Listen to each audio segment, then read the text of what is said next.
शाम ढल रही थी। नदी का किनारा था और दूर कहीं मंदिर की घंटी बज रही थी। वहाँ एक पुराने पेड़ के नीचे एक साधु बैठे थे। तभी एक शहर में रहने वाला नौजवान उनके पास आया।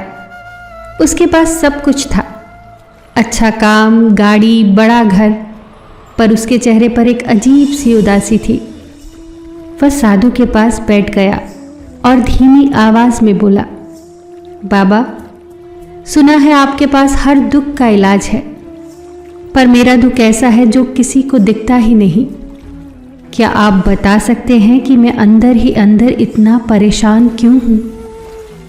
साधु बोले, बेटा, शरीर की चोट तो पट्टी बांधने से ठीक हो जाती है, पर मन की चोट ऐसी है जो इंसान को धीरे धीरे अंदर से खोखला कर देती है।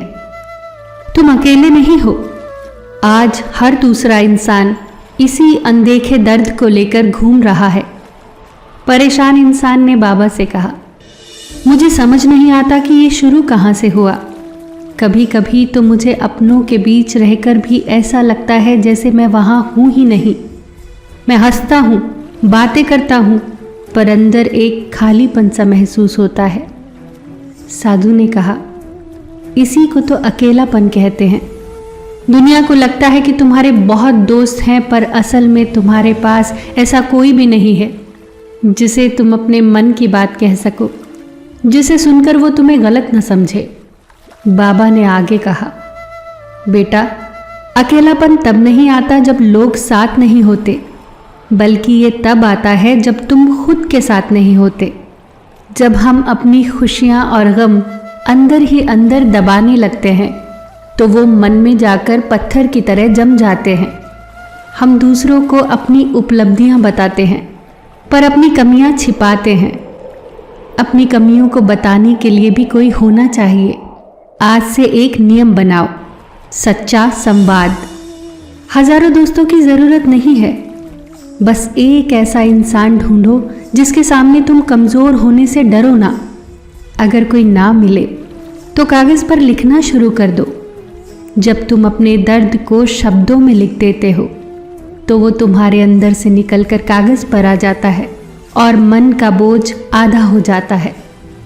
पर जैसे ही तुम लोगों के करीब जाओगे तुम्हें एक और डर सताएगा, और वो है भरोसा टूटने का डर। इंसान ने यह सुनकर बीच में टोकते हुए कहा, वही तो बाबा, जब अकेलापन दूर करने के लिए किसी का हाथ थामता हूं तो पुराना धोखा याद आ जाता है। फिर लगता है कि अकेले रहना ही बेहतर है। इस पर उस साधु ने कहा, यही वो मोड़ है जहां तुम खुद को कैद कर लेते हो। देखो बेटा, कांच का गिलास टूटने के डर से क्या हम पानी पीना छोड़ देते हैं? नहीं ना। इसका दूसरा समाधान है स्वीकार करना। ये मान लो कि लोग बदलेंगे, कुछ दिल भी तोड़ेंगे, पर उनकी गलती की सज़ा तुम खुद को क्यों दे रहे हो? अपना सबसे पक्का सहारा खुद को बनाओ। जब तुम खुद से प्यार करना सीख जाओगे तो दूसरों का आना जाना तुम्हें तोड़ेगा नहीं।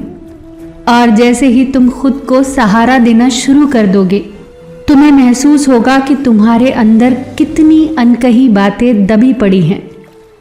इस पर उस इंसान ने कहा, सच कहा बाबा, बरसों से दबी हुई बातें, कुछ मलाल और कुछ कड़वी यादें मुझे कभी भी चैन से बैठने नहीं देती। लगता है जैसे दिमाग में कोई फिल्म चल रही है जिसे मैं रोक नहीं सकता। साधु ने इस पर कहा, वो फिल्म इसलिए चल रही है क्योंकि तुम आज में नहीं कल में जी रहे हो। इसका तीसरा समाधान बहुत सरल है, मुक्त हो जाना, रिलीज कर देना।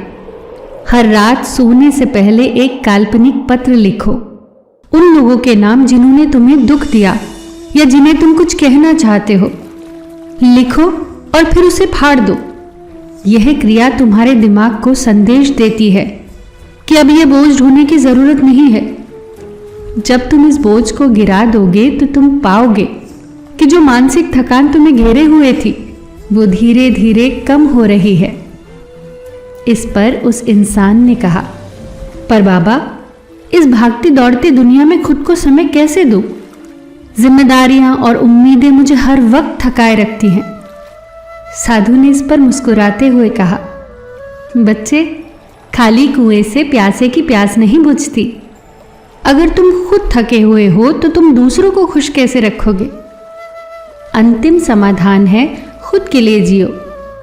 दिन के 24 घंटे में से केवल 15 मिनट अपने लिए निकालो, जहां ना मोबाइल हो ना कोई काम, सिर्फ तुम और तुम्हारी सांसें। ना कहना सीखो, क्योंकि हर किसी की उम्मीदों पर खरा उतरना तुम्हारा काम नहीं है। तुम एक इंसान हो, कोई मशीन नहीं। साधु की बातें सुनकर युवक के चेहरे पर एक हल्की सी चमक आ गई। उसे समझ आ गया कि इन अदृश्य दर्दों का इलाज बाहर नहीं, उसके अपने भीतर है। उसने धीमी और गहरी सांस ली। उसे लगा मानो बरसों का बोझ एक झटके में उतर गया हो। अब उसका मन प्रसन्न था। अब वो जिंदगी को नए नजरिए से जीने के लिए तैयार था। दोस्तों, याद रखिए, जिंदगी के जो दर्द दिखाई नहीं देते, उनका मरहम सिर्फ और सिर्फ आप हैं। अपनी कद्र करना शुरू कीजिए, दुनिया अपने आप खूबसूरत लगेगी। फिर मिलेंगे दोस्तों अगली वीडियो के साथ। तब तक के लिए अपना ख्याल रखना और हमेशा मुस्कुराते रहना।